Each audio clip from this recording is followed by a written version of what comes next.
Good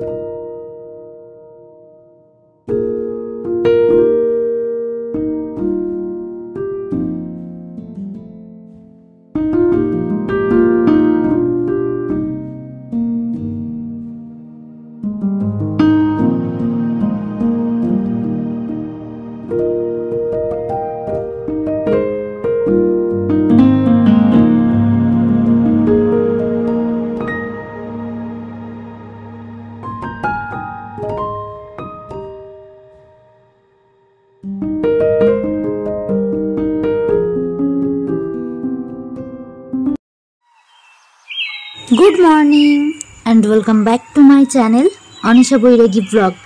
केमन आছেন সকলে? आशा करছি সকলেই ভালো আছেন। আমিও ভালো আছি।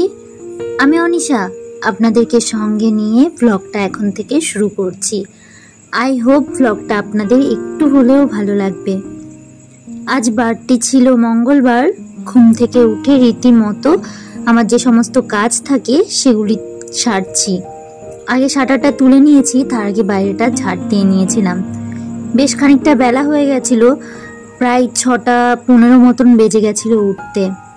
তড়িহড়ি করে বিছানা থেকে উঠেছি, তবুও যেন উঠতে ইচ্ছা করছিল না, এরকম মনে হচ্ছিল। কাল খুব একটা ভালো ঘুম হয়নি, সেই কারণে এই অবস্থা। তারপরও ভাবলাম না, কাজগুলো তো সারতে হবে। সেই মতন রীতিমতো কাজে যেই হাত লাগিয়েছি, সেই দেখলাম না আমার যে ঘুমের ঝোলটা ছিল সেটা কেটে গেছে। তারপর সমস্ত কাজবাজ সারছি। এদিকে শাটার তুলে দোকানটা খুলে নিয়ে তারপর কিন্তু মোছামুছির কাজগুলো সেরেছি। দেন ঘরে এসে কিছু কাজ আমার ছিল এখানে, যেমন এই চানাচুরের কৌটোগুলো খালি হয়ে গেছিল, প্যাকেট আনা হয়েছিল, সেটা রিফিল করা হয়নি রাত্রে। বাবানের পাপাই এগুলো করে, তাই দেখলাম খালি রয়েছে, আমি করে ফেলি। প্রত্যেক দিন রাত্রেবেলায় বাবানের পাপা এই দোকানের ভেতরে এই সমস্ত জিনিস কাজগুলো করে, বা এই রিফিল করার কাজগুলো করে, বা দোকানটা একটু গোছাই, এই আর কি। টুকিটাকি আমি যা পারি চেষ্টা করি হেল্প করার যতটা সম্ভব। সারাদিন এটা ওটা করতে থাকি, তাই সন্ধ্যার পর খুব একটা ভালো লাগে না কাজগুলো সারতে। দেন আমি কিছু জিনিস রিফিল করে চলে এসেছি এদিকে পাখিদেরকে খেতে দিতে। অনেকটা টাইম হয়ে গেছিল, যেহেতু এদিকে কাজগুলো সারছিলাম, ওদেরকে খেতে দিতে বেশ খানিকটা লেট হয়ে গেছিল। ওরা এসে বসেছিল। তারপর দেখলাম আজ অনেক পাখি কম এসছে, কারণ অনেকক্ষণ আগে থেকেই ওরা অনেকে এসছিল, তবে আমি যেহেতু লেট করেছি খাবার দিতে, তাই ওরা আসেনি। আর এদিকে খাবার দিয়েছি, সঙ্গে রুটিওয়ালা দাদাও এসছে।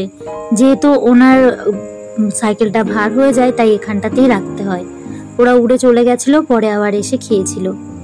দেন সামনের কাজবাজ সেরে এদিকে পেছনের কাজগুলো সারছি। জল দিয়ে পেছনের দরজাটা ধুয়ে দিয়েছি। তারপর এই সাইডের যে আমার শান বাঁধানো যে উঠানটুকু রয়েছে, সেটিকেও ভালো করে পরিষ্কার করে ঝাড় দিয়ে নিচ্ছি। প্রত্যেক দিনকার কাজ আমার এগুলো থাকে। এগুলো সেরে আমি স্নান সেরে তারপর আসি ঠাকুর পুজোটা সারতে। ঠাকুর পুজো সেরে নিয়ে তারপর আমি যে সমস্ত বাকি কাজ বাজ থাকে সেগুলিকে সারি। আজ মঙ্গলবার ছিল। যেহেতু আমার কাছে বজরংবলী আছে, আমি খুব একটা বজরংবলীকে কিভাবে পুজো দিতে হয় বা নিয়ম বিধি জানি না, তবে যেহেতু ওনাকে আমি আসনে বসিয়েছি, তাই একটু বিধিমতো চেষ্টা করি নিজের মতন করে পুজো করার। যেমন প্রত্যেকটা ভগবানের পুজো করি, তেমনি ওনাকেও নিষ্ঠাভাবে করার চেষ্টা করি। এদিকে বিছানাটা গুছিয়ে নিয়েছি, বাবান উঠে গেছে, বেশ খানিকক্ষণ সময় হলো, তাই ভাবলাম একেবারে ফ্রেশ বিছানা করে তারপরই রান্নার দিকে যাই, নাহলে অনেকটা টাইম লেগে যাবে। এদিকে দুধটা জালে বসিয়ে দিয়েছিলাম, তার আগে বাবানকে খাইয়ে নিয়েছি, আর এখন চা বসিয়ে দিচ্ছি। এর মধ্যে বাবানের পাপা বাজারে গিয়ে ফিরে এসছে আবার বাজার থেকে। বসিয়ে দিয়েছি এই পাশে হাঁড়িতে চাল ধুয়ে চাল দিয়ে দিয়েছি। চালটা ভিজিয়ে রেখেছিলাম আগে। তারপর ভাবলাম একটু দুধ চা করি। বেশ কিছুদিন হলো দুধ চা খাই না, একটু শারীরিক সমস্যার কারণেই দুধ চাটা খাওয়া হচ্ছিল না। নিজে থেকেই অ্যাভয়েড করছিলাম দুধ চাটা। কিছু শারীরিক সমস্যা হচ্ছিল, তাই আর ভাবলাম দুধ চাটা অ্যাভয়েড করি। তবে এখন যেহেতু ঠিক আছে, তাই আবারও দুধ চা বানিয়েছি আজ অনেক দিন পর। নিয়ে নিয়েছিলাম ডিম সিদ্ধ, সঙ্গে একটু কাঁচা ছোলা। আর এদিকে আমি মাছ ভাজতে বসিয়েছি। বাবানের পাপা আজ নিয়ে এসেছিল ইলিশ মাছ। এবছরে প্রথমবার ইলিশ মাছ ভাজা খাবো। ভাবলাম ইলিশ মাছ ভাজা দিয়ে ভাত খাবো সকালে। আর মা পাঠিয়েছিল টক শাক, বেশ কিছুদিন হয়ে গেছে, ফ্রিজের ভেতরেই ছিল। যেহেতু আমি টক শাক খেতে খুব ভালোবাসি, বোন এসেছিল, বোনকে দিয়েই পাঠিয়ে দিয়েছিল। তবে ওটা আর করা হয়নি, আজই করব ভাবছি। ইলিশ মাছগুলো ভেজে তুলে নিয়েছি 4 পিস মতো। তারপর ফ্রাইং প্যানে তেল গরম করে তার ভিতর মাছের মাথাগুলো দিয়ে একটু বেশি করে সর্ষে দিয়েছি, সঙ্গে 2টো চিড়ে নেওয়া কাঁচা লঙ্কা দিয়েছিলাম। তারপর তার উপর শাকগুলো দিয়ে দিয়েছি। শাকগুলো একদম জলটা গলে গেছে আর কালারটাও চেঞ্জ হয়ে গেছে।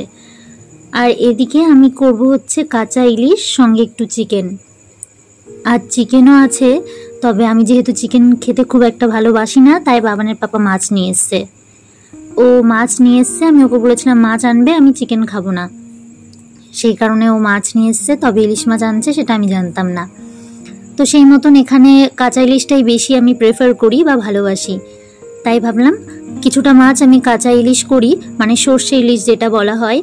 আর কিছুটা আমি 2 পিস মতন ভাজা করেছি, 4 পিস মতন, দুজনে সকালে ভাত দিয়ে খাবো। এদিকে পোস্ত আর একটু হলুদ সর্ষে নিয়ে নিয়েছি, এটা ড্রাই রোস্ট করে নিয়ে পেস্ট করে নিয়েছি। তারপর মাছগুলো ধুয়ে নিয়েছিলাম, যে কিছু পিস ছিল মাছের, তার ভিতর আলু দিয়ে পরিমাণ মতন হলুদ, লবণ আর পেস্ট করে রাখা ওই মশলাটা দিয়েছিলাম, সঙ্গে একটু কাঁচা লঙ্কাও দিয়েছিলাম পেস্টে। তারপর কিছুটা কাঁচা তেল দিয়ে ভালো করে ম্যারিনেট করে নিয়েছি। দেন একটি বাটির মধ্যে আমি জল নিয়েছি, দিয়ে এবার পুরো আমার ম্যারিনেট যেই মাছটা রয়েছে সেটি দিয়ে দিয়েছি। এবার তার উপর খানিকটা বেশি করে তেল দিয়ে আমি আস্তে আঁচ দিয়ে বসিয়ে দিয়েছি বাটি শুদ্ধ, ওটা ফুটতে থাকুক। আর এদিকে আমি টক শাকটাও নামিয়ে নিয়েছি। আর কাঁচা ইলিশ করতে একেবারেই কোনো ঝামেলা ঝঞ্ঝাট নেই। আস্তে আস্তে ওটি ওই পাশে ফুটছে আর আমি এই পাশে চিকেনটা করছি। গোটা গরম মশলা, জিরে ফোড়ন দিয়ে দিয়েছিলাম পেঁয়াজ কুচি, তার ভেতর দিয়ে দিয়েছি একটু পেঁয়াজ ও টমেটো পেস্ট। আজকে একটু অন্যরকমভাবে চিকেনটা করলাম। আর তারপর সমস্ত মশলা দিয়ে আগে থেকে ম্যারিনেট করে রেখেছিলাম আমি চিকেন, আর একটু গন্ধরাজ লেবু দিয়েছিলাম আজ। আমি কিন্তু রান্না করতে খুব ভালোবাসি, আর রান্নার ভিতর সত্যি বলতে এক্সপেরিমেন্ট করতেও ভালোবাসি। তবে সব এক্সপেরিমেন্টই কিন্তু খুব ভালো হয় না, কিছু কিছু এক্সপেরিমেন্ট বৃথাও যায়, সেদিন কিন্তু খাবার খাওয়া যায় না। আর যাই হোক, রান্নাটা খুব একটা মন্দ হয়নি, ভাবানের পাপা বললো বেশ ভালো লেগেছে। এদিকে ক্লিনিংয়ের কাজগুলো সেরে নিচ্ছি। মাংসটা নামিয়ে নিয়েছিলাম, নামানোর পর যে সমস্ত ক্লিনিংয়ের কাজগুলো থাকে, আগে আমি একটা শুকনো কাপড় দিয়ে সমস্ত যে মশলা বা গুঁড়োগুলো চারি সাইডে পরে রান্না করতে গেলে সেগুলো ঝেড়ে নিয়ে তারপর আমি একটুখানি সার্ফ জল স্প্রে করে ভালো করে আমি ওভেনটা ক্লিন করি। তারপর এদিকে বাসন ধুয়ে নিয়েছিলাম, সেই বাসনগুলো এখন রাখছি। আজও সেম টাইমে দেখি বাইরে প্রচণ্ড মেঘ করেছে, সঙ্গে বৃষ্টিও হচ্ছিল। তবে রান্নাবান্না করার পর যখন এই বৃষ্টিটা উপভোগ করি বেশ ভাল লাগে, একদম শরীর ঠান্ডা হয়ে যায়, সঙ্গে মনটাও বেশ শান্ত হয়ে যায়। তারপর সন্ধ্যাবেলায় আমি এদিকে কিছু জামা কাপড় আমার কাচা ছিল, আমি বাতকুলা থেকে আসার পর এগুলো আর তোলা হয়নি, কেচে রেখে দিয়েছিলাম। ওই যে আজ করব কাল করব করে ভাবতে ভাবতে আর করা হয়ে ওঠেনি, তাই ভাবলাম এখন গুছিয়ে ফেলি। যে সমস্ত জামা কাপড়গুলো ছিল সেগুলিকে ভাঁজ করে নিচ্ছি, সঙ্গে বেডশিট ছিল, বেডশিটটাকেও ভালো করে ভাঁজ করে নিচ্ছি। আর আমি যখনই জামা কাপড় ভাঁজ করি না কেন হাত দিয়ে টান করে নিই, যাতে ভাঁজে ভাঁজে দাগটা না পড়ে যায়। আমি জামা কাপড় কাচতে খুব পছন্দ করি, তবে ভাঁজ করতে আমার একটু বিরক্ত বোধই হয়। আর আমার কাছে মনে হয় যে কাজটাই আমি করব না কেন সেটা মন থেকে আরও নিখুঁতভাবে করব। তাই যতক্ষণ না আমার মন থেকে ইচ্ছা হয় যে আমি জামা কাপড় ভাঁজ করব, তাই আর করি না। আমার ঘরও এলোমেলো থাকে, আমার ঘরও অগোছালো থাকে, আমিও পেরে উঠি না সবসময় সমস্ত কিছু নিট অ্যান্ড ক্লিন করে রাখতে বা সমস্ত কিছু পরিপাটি করে রাখতে।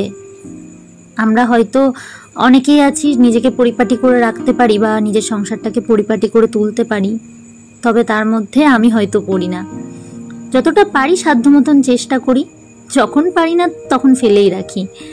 সমস্ত জামা কাপড় ভাঁজ করে নিয়েছি, জামা কাপড়গুলো সমস্তটা ভাঁজ করে এখন আলমারিতে তুলে দেব, নইলে বাইরে থাকলে বাইরেই পড়ে থাকবে, আর তোলা হবে না। ভাবলাম ভাঁজ করে নিয়েছি, একবারে তুলে দিই। আজ তবে আসি, দেখা হবে খুব শীঘ্রই নতুন আরও একটি ভিডিও নিয়ে আপনাদের সঙ্গে। ততক্ষণ আপনারা সকলে ভালো থাকবেন, সুস্থ থাকবেন ও সাবধানে থাকবেন। আর যদি আমার ভিডিওটি ভালো লাগে অবশ্যই একটি কমেন্ট করে জানাবেন। Thank you.